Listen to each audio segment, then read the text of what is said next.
મિત્રો તો હવે આપણે દક્ષિણ ગુજરાતમાં 60માં અને 90માં આ બે જે ડોઝ નાખવાનો આવે છે તો તેમાં તમે જ્યારે પણ યુરિયાનો વપરાશ કરવાનો હો તો યુરિયા જે 45 કિલો તમે આપો છો તો એની જગ્યાએ મારી ભલામણ એવી છે કે તમે 45 કિલોની જગ્યાએ યુરિયા લો 30 કિલો, સાથે મેગ્નેશિયમ સલ્ફેટ લો 10 કિલો, અને જો પોસિબલ હોય તો મિક્સ માઇક્રોન્યુટ્રન 5 કિલો લેવું, જેનાથી આની ટેલરિંગનો પણ વધારો થશે અને મિક્સ માઇક્રોન્યુટ્રન આપવાથી એના જે કન્ટેન્ટ છે ferrous, manganese, zinc, copper, boron, આ 5 કન્ટેન્ટ એક સાથે તમારા આ ડોઝમાં મળી જાય છે.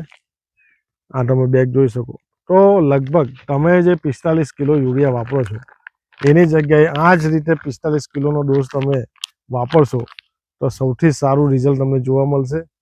તમે આ જોઈ શકો છો, આપણે આ ટ્રીટમેન્ટ આ રીતે કરીએ છીએ.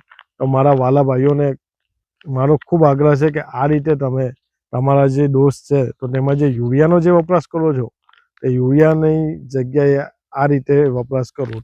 યાદ રાખો 30, 10 ને 5, 30 urea, 30 kilo urea, 10 kilo magnesium sulphate અને 5 કિલો મિક્સ માઇક્રોન્યુટ્રિયન.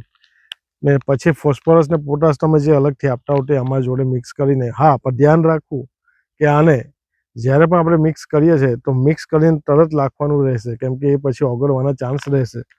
પણ રિઝલ્ટ જોરદાર છે તો આપણે રિસ્ક લેવો જોઈએ. ભલે ઓગળે છે તો આપણે થોડું ધ્યાન રાખીને ફટાફટ લખાવવાની તકેદારી રાખીશું.